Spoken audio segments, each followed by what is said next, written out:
then you're going to become more and more competent. And that's how we're going to basically program you to move the way that you used to. So, like, in your experience, how long does that take? That's a good question. And that comes down to the athlete's expertise, how competent the athlete is, and how seriously they take their rehab.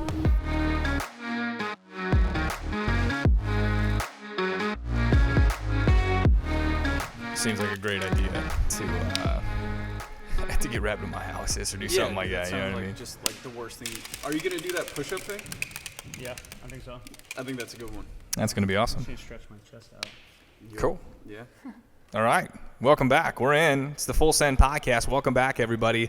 It's Thursday. It's colder than I would like it to be, but I get to be alongside my two really good friends here. We've got Dr. Jim. He's back in action. What's up, Jim? How's it going, guys? Good to be back. And as always, we have Coach Monroe, post WOD. How was the WOD today, bro? It was good. I liked it. Yeah. I liked it a lot. It was longer, so. I read it on the whiteboard, and I was like, oh, that's a cool looking chipper. And then I saw his AMRAP, and I'm like, fuck, I don't want to do that. Exactly, yeah. Heavy thrusters, man. Not exactly my jam, which is probably why I should have done it today. Yeah, it was good. Did some trick pull-ups earlier, so it was fun too. Cool. All right. Well, we get to talk about injury prevention. We get to talk about what Jim's going through currently, and we'll get to that. But first, I want to go over what we're trying to accomplish within the gym right now. Monroe, where are you at? What are you trying to do? I'm trying to do a Nordic hamstring curl. No, I'm just kidding. And for no, that would be okay. So I'm still just trying to work on strengthening my hamstrings and my glutes and lengthening my quads and hip flexors. So trying to balance myself out a little bit. Okay, cool. I'm working on still actively no tantrums, no nothing in the gym. That hasn't happened. I might be like a month streak in. I'm a lot happier for it too. So if you guys want to do something that's going to make you happier in life, don't complain when you're in here. Don't kick shit, anything like that. I'm doing some Murph Prep. Jim and I were just talking about that. I'm doing some stuff on a weekly basis, both with Sydney, sometimes with David as well. And I guess now that really isn't an effort to do decent at Murph, but they both just enjoy doing workouts like that, so it just kind of fell into place like that. And then, go ahead. So speaking of Murph Prep, and this always comes up, do you think that Murph is something that you should prep for? No, not necessarily. Like if you do CrossFit, it's more like you should be okay. A challenge. Hey, once a year you're Yeah. going to challenge yourself. Yeah. But you don't think that people should start doing hundreds of push-ups every day like you? No, I don't think you need. I don't think that's necessary at all, right? I mean, the point behind Murph is to do a really fun workout once a year in honor of really Michael Murphy, but really those who have been in service and have fallen, within service, just to honor them for a single day. So, do you need to prep for it? No. Will it make it easier?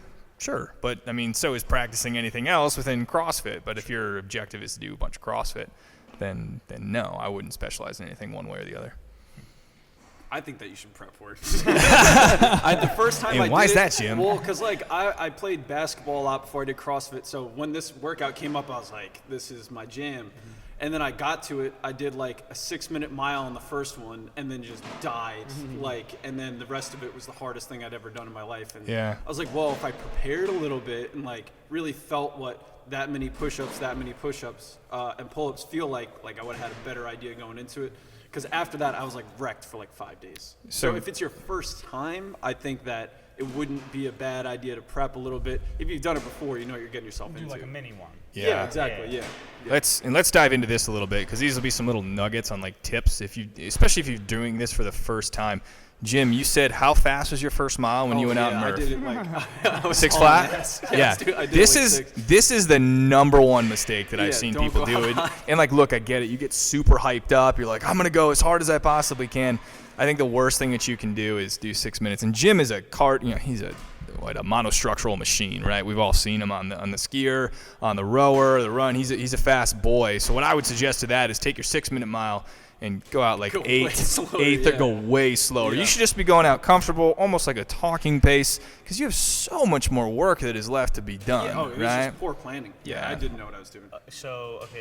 Last two things about Murph before we move on to our main topic. Yeah. What do you think? I want each of your opinion. What do you think the right way to do it is?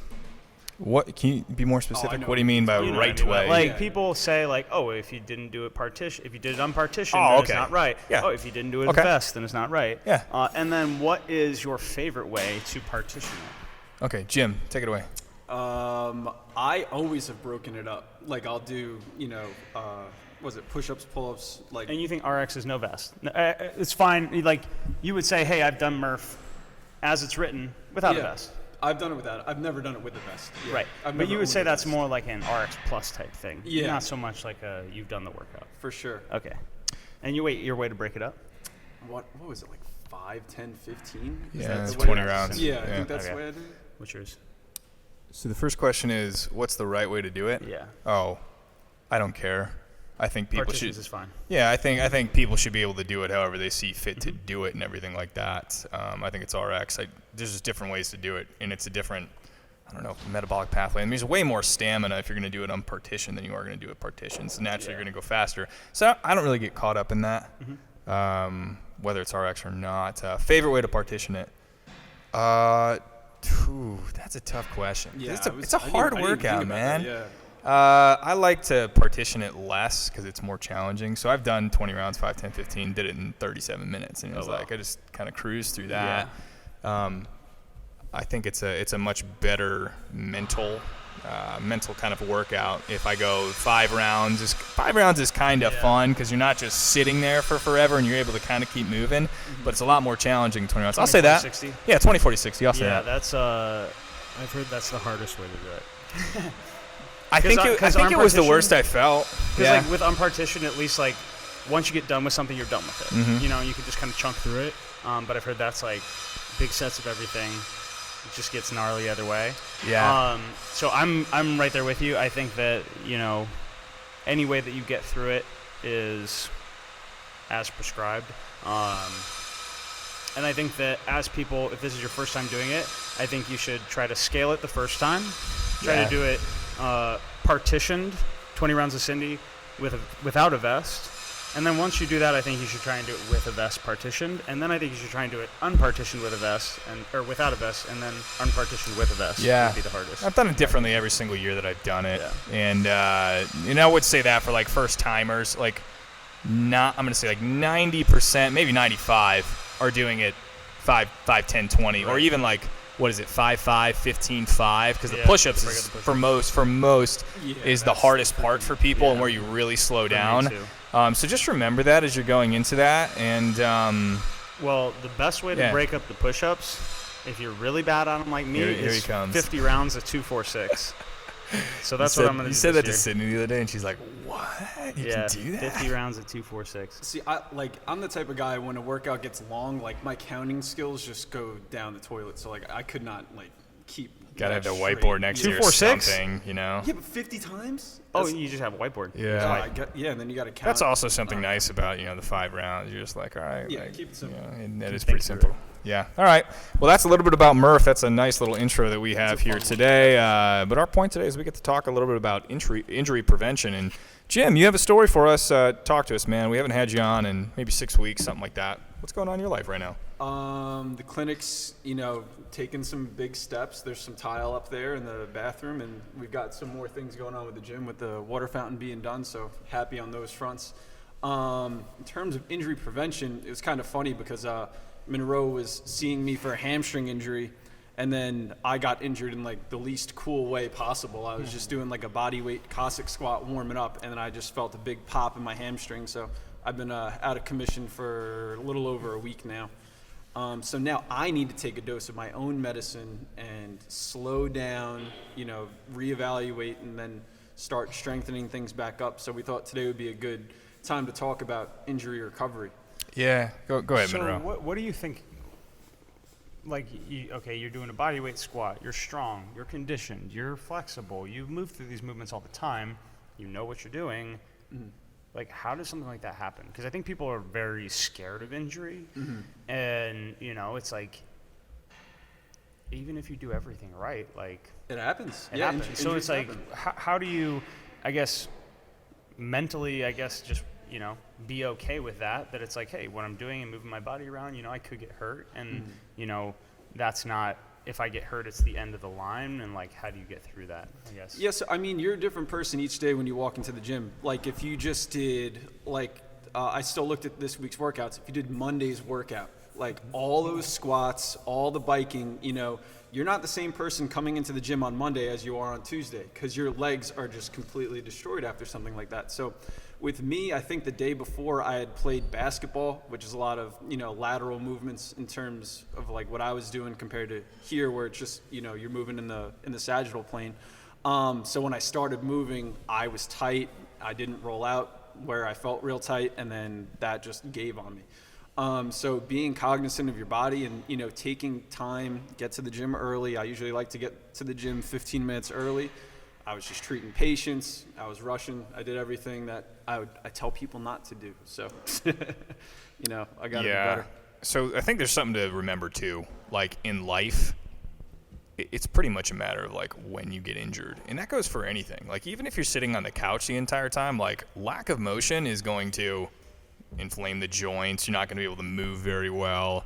You might have pain in the hips or your psoas or wherever that's going to be. So like even if you're not going to be active, eventually you're going to do something with your body that's not going to feel that good, right? And when we get injured, we're either doing something we're not prepared to do, like too fast or too heavy is typically kind of end with what happening. Yeah, I look at it as like you're blessed to get injured. Honestly, like if you're healthy enough to be out and exercising, like this is part of the game here. You know, these small setbacks can really open up your eyes to, you know, hey, like I got injured because I am the tightest person of all time. Then it's like, hey, maybe, you know, next time around as you go through the rehab process, really be diligent and, you know, fixing your imbalances, fixing those areas of tightness so that you don't run into these problems again. Injuries can be a good thing. It can actually, you know, if you approach your rehab appropriately, you can become a better athlete as a result of it, you know? Totally agree. And I think that this injury that I'm going through is the first time that I've done that, where it's like I've been proactive about it. The first time I had, and like every I'd say I've hurt myself 3 times seriously, and it's always affected my squat. It's always been like, hey, can't squat for the next, 3 months quite right, and then it gets better, and it's more I just kind of stretch it out and ignore it a little bit and shake it off and hope it goes away, and then after some time, it may feel better, but I never really fixed like the root issue, right? And now I feel like this is the first time where it's like, okay, I'm getting older, like. And now it's not like, okay, it hurts the worst at this point, and then it starts to get better, and it gradually just gets better and better. This time it's felt really good, gotten better, and then gotten worse again, and then gotten better, and then gotten worse again. So now I'm just like, how do I not slide back down that hill? So I think I've been more cognizant about, everything. Well, I could tell, like, the first time that you got hurt, you asked some questions and went here and there with it. This time you're like, hey, give me what I need to do to get it done. And I was like, all right, this is perfect. I was like, this is going to be a really good case study in, like, when you start taking it really seriously because, and as I wanted to talk about today, there's really 3 stages of healing. You have the inflammatory response, the repair response, and the remodeling response, all right? And this is a continuum. So, like, these 3 stages overlap with one another. And you're at the point where, like, you're not in that inflammatory stage anymore. You're not in that repairing stage anymore. You're in the remodeling stage where we really need to strengthen certain muscles and lengthen certain muscles so that you can move competently throughout that motion without getting caught up in any different spots. So that's you're at the tail end of that stage. But that stage, if you don't approach it right, can last a really long time.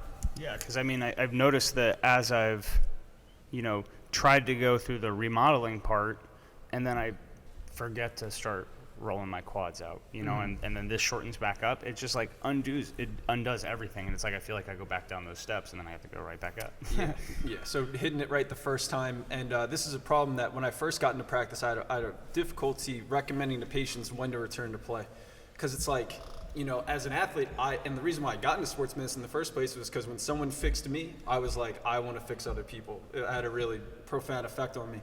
And, like, I want to let my athletes go back to training hard, but, like, I got to be their advocate because they're not looking out for themselves. Like, they just think, I need to train. Yep. And I have to pull the reins in on them because if I don't, then it's 2 steps forward, 4 steps back instead of, what it should be is, there's going to be, as long as we're trending in the right direction, I'm happy. So you could take 2 steps forward, 1 step back. But if like we start regressing, then it's like, hey, I gave you too much leash and I should have held you back. So that's something that I'm learning to be better with. And I feel like we've done a good job incorporating that with you this time around. For sure. And I mean, I think that the same as coaching. What I tell these guys is like, nobody cares how much you know until they know how much you care. And it's like, it's not that I didn't think you cared the first couple times that we talked about this, but it's just like, Yeah, how much of a relationship was there, though? Yeah, I mean, like, more like we built that relationship, and you're like, dude, you like looking at me like, I can't want you to fix this enough that you have to do it. And it's like, you're going to keep coming to my office, you're going to keep getting hurt. Yeah. And it's like something you have to do. And it's the same conversation that I have with, athletes. It's like, dude, you got to go home and you got to cook that food yourself. Yeah. Like, and that's the hard part about like what you do is like, in my opinion, the workout, the gym stuff, that's the fun part. Like the recovery, the mobility, and the nutrition, that's like, and the sleep, like those are the parts where, what you do outside the gym is way, affecting what you're doing in the gym more than you think. Yeah, you could take an athlete from being good to great if and it's so funny because I have a couple patients who train here, and one of them is relentless. She trains maybe a little bit too much, and then isn't like, she's doing all the hard stuff, like waking up, running, lifting, doing all this stuff, but then not recovering. It's like, you're doing like what 90% of like the overweight Americans are not doing, like getting out of bed and doing it, but then you're not taking care of yourself on the back end. And like, you can transform from good to great if you start doing the little things right. Because, you can't just be on 100% at the gym, and then the second you go home, turn it all off. Like, you gotta be consistent throughout it. You gotta eat well, you gotta sleep well, and you gotta recover well in order to actually get gains, For sure. All right, guys, so we talked about the 3 different stages kind of recovering from injury. Can you guys walk us through what each of you are doing to kind of get an insight on what this looks like? You both are recovering, and I think are in different stages at this point as well, or I at least would guess that. So, Jim, can we start with you, and then we can talk a little bit about Monroe, a little bit more detail on how he's recovering. It's interesting. Whenever there's an injury, you got to look at areas that are supposed to move really well. So like your ball and socket joints, so like the shoulder and the hip. And then you got to look at areas that don't move that complicatedly, like the hamstring and the quad. When you contract your quad, kicks the leg out. When you contract the hamstring, comes back in. When we have injuries in those areas, the ball and socket joint suffers. So you got to look to the glute muscles and to all the other muscles that attach to that area. So basically what happened with me was I pulled the hamstring. It hurt to stretch it. When it's painful to stretch something, that means that those fibers haven't adhered to one another yet, okay? So you don't want to stretch it when it's in pain. That's when you want to stretch the other side. So I've been really focusing on lengthening my quads out as much as possible. Once I get to the point where I can contract the hamstring without pain, that's when I could start getting aggressive with my rehab. That's gold, dude. I never would have thought of something like that. Yeah, what do you mean pain? So like for people, like, we make them stretch and it's painful. Like, at what point is that stretch pain good or bad? So pain is completely 100% subjective. So it's different. It's a different experience for each person. I know what stretching pain feels like compared to what pain feels like. And if you're having pain when you're stretching, that's when you should not be touching that muscle because it's still actively inflamed. The repair process is still ongoing. And if we have these two sides that are trying to meet and gel together, we don't want to keep ripping them apart from one another. So I'm still at the spot where I can't stretch my hamstrings without pain, so I'm holding off on that. Or if you take a muscle and you actively contract it, and then that's causing pain, that's another side that muscle is still not 100%. Like a Charlie horse. Yeah, exactly. So, what's important is to lengthen the other side to basically decompress that side as much as possible, get it to the point where you can actively contract it and actively stretch it without pain, and then you can take the next step in the rehab process.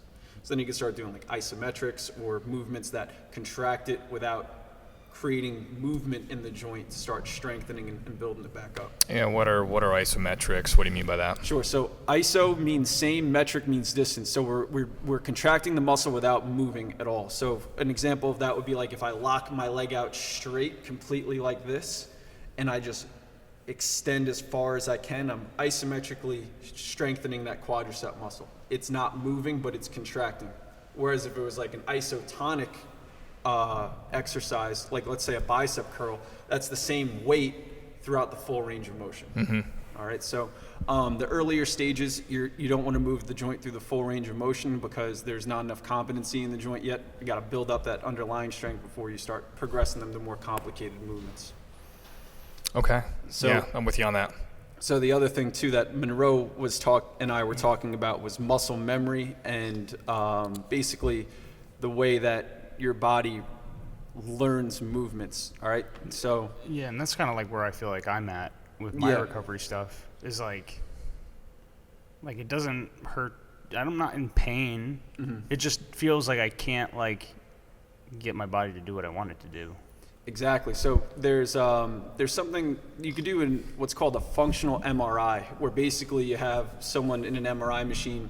So I was just reading up on this before I came over, and they took basketball players and volleyball players, and they said while they're laying there motionless in the MRI machine, go through serving a volleyball.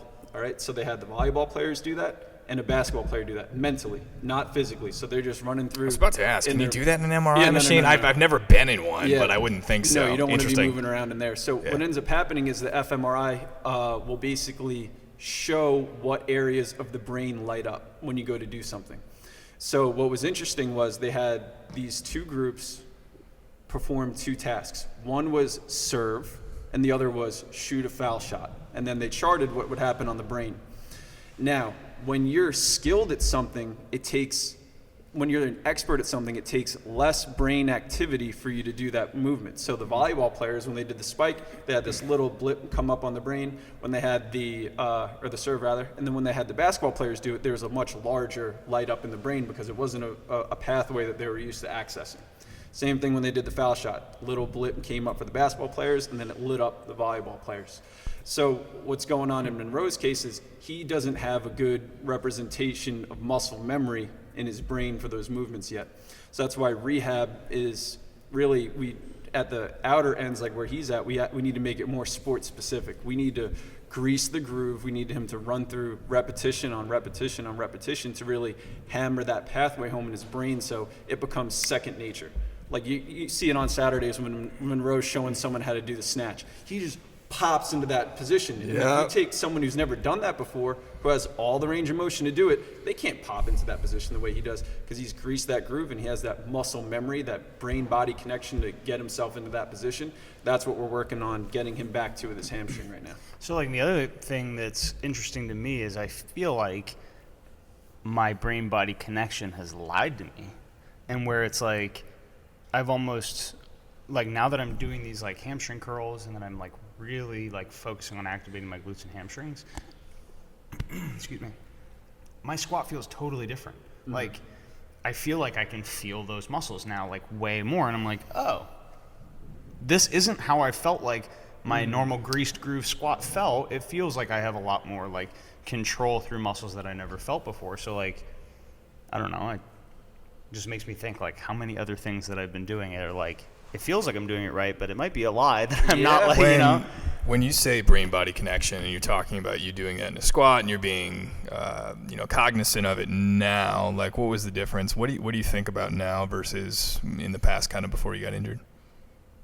So I would say before I got injured, I didn't really think about much at all. Mm-hmm. And I think that now I'm thinking about it, it's really hard to control. Yeah, and what are some of the thoughts that are going through your head? Like just trying to track my knee straight. Yep. And like try to not have it wobble. And I just, like it shouldn't be painful. And so I feel like I'm really trying to screw my feet into the ground. I'm really trying to like stay engaged. I'm trying to pull myself to the bottom of the squat. I'm trying to sit as deep as I possibly can and stand up all the way. But like if I'm trying to push my knees out as I'm sitting down and it like maybe pulls a little bit to one way, it doesn't hurt, but it almost like triggers a feeling of like pain. But it's not super painful, but it's kind of like it just feels like jittery when I'm trying to like make it do the right thing. And yeah, I don't know, it's like a 0.5 on the pain scale, but it's almost like you said, it's electrical signals, and it feels like it's like So we call that fear avoidance patterns, because you knew that in the past that would be a painful motion for you. So when you're going through that motion, you're looking for the pain, and that signal's not as good, and it's not as great as it used to be. Now it's down to like a 0.5, whereas before it was pretty darn like when I saw you after the quarterfinals, like, you know, it was really hurting. You didn't want to go through that motion because you knew the pain was there. Your body remembers that. So now, as we continue to build up the repetitions and it learns like, hey, this isn't a painful movement anymore, then you're going to become more and more competent. And that's how we're going to basically program you to move the way that you used to. So, like, in your experience, how long does that take? That's a good question. And that comes down to the athlete's expertise, how competent the athlete is, and how seriously they take their rehab. So the more serious that you take that rehab, the quicker that it's going to go. The more repetitions you do, repetition is the father of learning. If you keep doing your reps and keep getting that work in, it's going to come quicker than if you sit back and just hope that it heals on its own. What else are we missing here, Jim? So we've gone through, I think, maybe 2 stages of that. What you're going through, Monroe's going through. What else do you have to add here on the injury recovery track? Sleep and protein intake.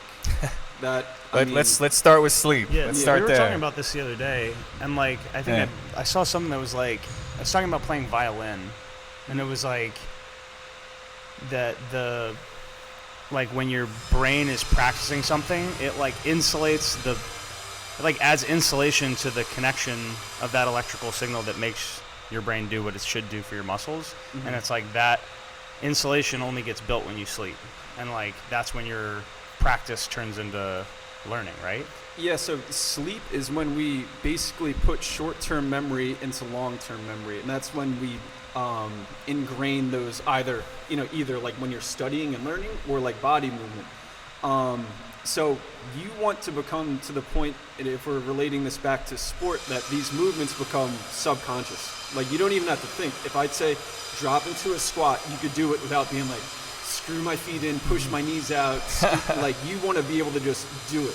Yeah. And that takes repetitions on repetitions. I mean, I love basketball. Steph Curry just hit like I saw that an the other insane night, amount of that was threes over ridiculous. like some record that's never going to be touched. And when you watch him do it, he doesn't even think about it. It's just instinctual. And that's because he's done it millions and millions of times. I mean, his dad was an NBA player. He's had a ball in his hand his whole life. And that's obviously at the most elite level, but we just need to keep reprogramming.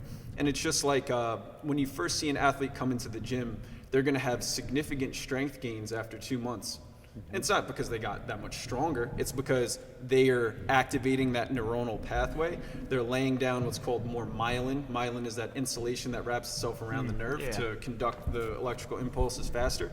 And they're just from a neurological perspective, they're being able to control their body through that movement, and then the weight goes up. It's like initially people are like, man, I'm really freaking good at this weightlifting thing. I got so much stronger in like such a short amount of time. And it's like, that's just muscle memory. Yeah. You haven't even we have so much more to go, and it's a good thing, and it's good to get them excited about it. But it's not really like their biceps gained like 2 inches or something. It's like, no, they just became, more competent at the movement and grooved that pathway a lot, so now they can move it more effectively.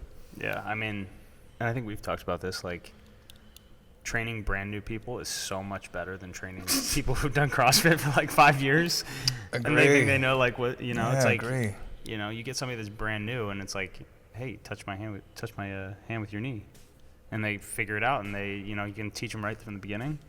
Yeah, because you don't have to peel back all the layers of the onion. Like they, other people have it ingrained. Like today, me and you are working on gymnastics, and I have my way of kipping, which is not the right way of kipping to get up there. So it's tougher when you have a more experienced person to deprogram them and then reprogram to do it the right way. So what do you think it takes, and like, do you think that it is something that you can practice getting better at doing that, where you're, I would say, I guess, practice being more coachable? But like I had the same experience working with you on the double unders, where it's just like, hey, this is how I think about it, and I could just communicate that to you, and you're like, 100% I got you. I know I know exactly what you're talking about. And you could try and do it right away. Mm-hmm. And like some people, you tell them over and over and over again, and they just can't, like, you're like, that's better. Mm-hmm. And they can't feel that it's better, especially when I'm teaching the snatch at the beginning. It's like, trust me, it looks so much better. Like, trust me, that's the right thing. And it's like, I feel like I'm looking at them and they're like, sure, dude, if you say it's right, I guess it's right, you know? So like, is that something you can get better at? How would people like who I guess struggle to, I guess, receive like coaching on that kind of stuff? Like, is that something you get better at, or? Yeah, I mean, just like anything else, just practice. You know, you're not like especially the Olympic weightlifting, something so technical. I mean, it's really funny. My Facebook feed comes up with like these Olympic weightlifters from like these other countries now. I guess like I've just looked up too much. Sonny Webster. Yeah, exactly. Yeah. Like all over it. And I'll see these small looking women snatching weight that like I could see Pat snatching. And I'm like, what? I'm like, that's awesome, right? You can do what Pat does? And it's because it's the technique. And like that's just hours and hours of repetition. So like you can't get discouraged when like, you know, just like with me and you today, I still didn't get the bar muscle up, but like we got it way better. I need to put in the time and I need to rep. And that's the best way that people can get better is just, you know, getting in there and doing it, you know? For sure. Yeah, there's also just like an ego thing there too. Oh like, my God, dude, yeah. ego's the enemy, and I get there too. Like Monroe will come up and, you know, Monroe, like I know a lot of stuff. Monroe knows a lot more than I do. And he'll come up to me in my squat and be like, Brandon, you know, go a little slower or track your knees over your toes. I'm like, fuck you, dude. Yeah. Like in the beginning, but then I'm like, wait, no. Like he's saying this with a purpose, with a reason, right?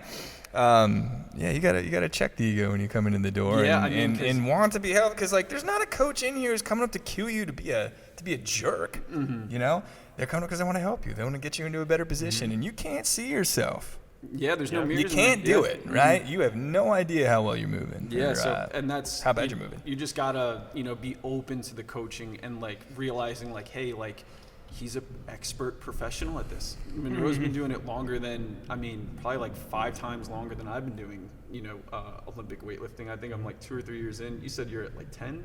Yeah. Yeah, so like, And that's just years, dude. If you break down like the hours, Yeah, it's exactly, like yeah. it's absurd, so like, right? You know, you got to be humble. You got to be open to criticism, and like no one likes being criticized. But like, you know, if you accept the criticism and, you know, take it in stride and try and get better, I mean, that's what we're all here for, to get better. So just being open would be the answer to your question. Like being open and giving it your all. For sure.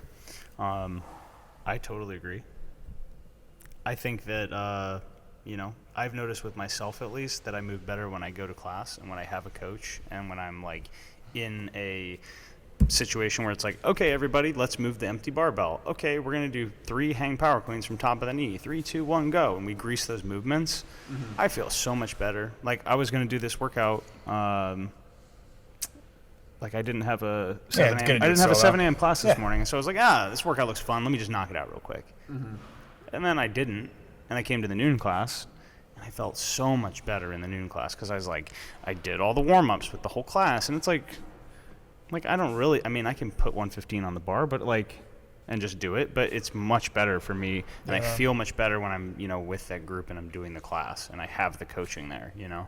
Oh yeah, it's so different, and I feel that when I come in and work out by myself, like first off the motivation's not there because you're just like no one's watching you, and you're just like, you know, well, if I don't do this, if I don't go super heavy because I'm by myself, but then when you're with other people, you go so much harder. So yeah, I mean, you gotta just hold yourself accountable and do. That's why the whiteboard's nice. It lays it all out for you. Here's your warm up. You know, you gotta get it moving. Yeah. Jim, talk to me a little bit. You mentioned protein. Talk to me a little bit about that, and then we'll do closing thoughts here, and we'll call it an episode. So the protein and the sleep kind of go hand in hand with one another. When you sleep, that's when basically your body repairs everything. It turns the dimmer switch down on all your organ systems and your hormone systems and lets them rest. If you're training all the time and then you're not sleeping, your hormones are going to get completely out of whack. Hormones are made from either protein or fats. So if you're not getting those in your diet and then you're not sleeping, then we're just setting off this huge cascade of events of things to go wrong.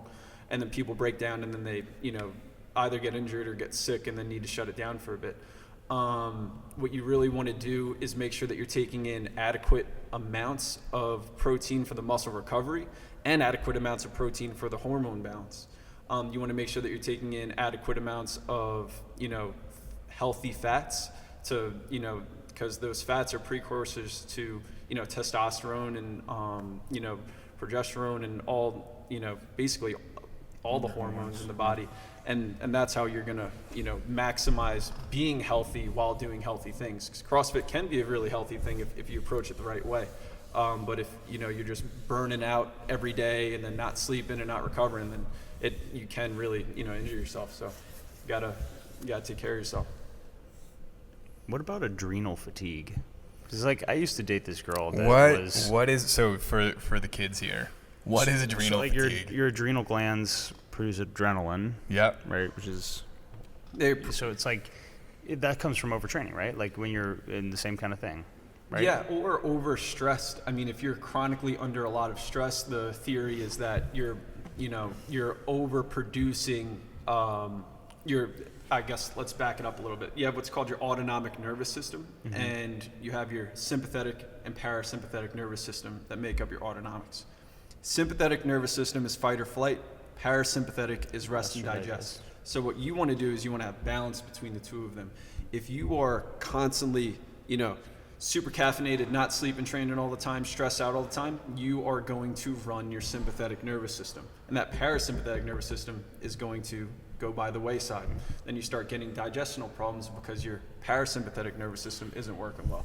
You get into this bad rut of a routine, and that's what adrenal fatigue is. Yeah, I mean, I've talked this with a few people that I coach in nutrition, where it's hey, look, at a point, more exercise is not the answer. And it's if you're stressed out of your job, you're not sleeping, and you're doing all this extra volume of training to try and lose weight, you're just beating yourself into the floor with stress, and it's your body's not going to switch over into that rest digest and allow your body to process everything and, let go of those fat stores. And I always think about it like a bear going to hibernation. It's if you're not safe in your little hut, then your body's not going to be able to use that stored body fat for fuel. It's just going to freak out and be yeah, don't die. I think you nailed that perfectly. It was more exercise isn't going to fix this. Right. You got to take take a step back and look at yourself and be man, I am just beat down. 40 plus hours a week working some of these people, and then you're training like a monster in here. Yep. So 8 hours of sleep, non-negotiable, and you're just going to feel so much better. The hormone balance is going to be better, and if you get the nutrition, then you're clicking on all cylinders. So, question. How do you feel about naps? Oh, I love a good nap. Okay, so what do you? I mean, I love a good nap too because it makes me feel good. But if you are missing 8 hours of sleep, naps are cool. Will that help at all? Is a nap just to kind of make you feel better to get you through to when you can get a full 8 hours, or is it? Well, that's an interesting question because in most other countries, from my understanding, they'll have a break in the afternoon where it's in America, we just take 15 minutes for lunch and then go right back to work, or you just eat your way through the workday. It's a long lunch. Yeah. And then in other countries, they'll have a 2-hour break and people will go and take naps and it's a completely normal thing. I find it best if I take a 20-minute nap. If I take a 2-hour nap, I'll wake up and be groggy, tired as hell. Yeah, there's a balance there. But yeah, I think that napping is definitely super healthy. You just gotta find what works best. Some people may be able to nap for an hour and feel fine afterwards. For me, I know it's 20 minutes and then get up and get moving, and then I'd feel great. So cool. I'm all for naps. I love a good nap. Yeah, and the 20-30 minute nap is it's clutch, man. So do you think that getting sleepy is the same? So, if you're thirsty, it's probably because your body needs water. If you're hungry, it's probably because you need to eat. Yeah. Do you think that's the same thing with sleep, where, or do you think that's more routine? Because I'll tell you, 11:30, that's I'm ready to take a nap by then, especially because I wake up at 4. But I think a lot of it is is what you're used to, because there's different types of fatigue. There could be I need to go take a nap fatigue, or my brain is fried because I've been looking at this computer screen for 3 hours type of fatigue. There's different types, but I mean, if you know that you're chronically lacking in sleep, more, I would definitely say that more sleep is better. Or if you do well throughout the week and then the weekend you're drinking until 4 a.m, that's going to jack up everything. And that used to be what I liked to do during college, but I try not to do that anymore. Yeah, dude, that really messes. I don't think people understand how much that messes you up, raises your heart rate, messes with your brain, and that's all for like, a couple hours of pleasure, and then and then you get into like hangover stuff like that, and it like ruins the whole next day. The sleep quality is just absolutely trash too. So that's another little nugget there about drinking and doing all that stuff. We can talk about that off the air, but I think everyone's been there at least once. Yeah, not a problem at all. Okay, guys, let's do closing thoughts here. We're going on a little over 40 minutes. We're doing well. Monroe, you remember what you were thinking about? Dude, my closing thoughts is something that Jim told me the other day, is that recovery work is measured in consistency over time, not sets and reps.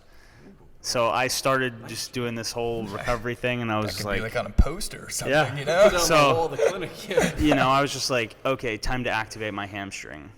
How much can I just blast my hamstring and make it better tomorrow? And it just, it's a steady process, especially like I think with the neurological side of it that I'm going through. So, yeah, Cool. do it every day for a long time. Don't just try to do a whole bunch at once. Yeah, I'll elaborate on that. I'll add to that. I'm just going to say, I'll say stretching is something that I personally need to do just a lot more on a consistent basis for the rest of my life, just to make sure muscles, everything, joints are pliable, full range of motion. So and next everything. podcast, I'm going to be like, did you throw a tantrum and did you stretch 3 times? Let's talk about it.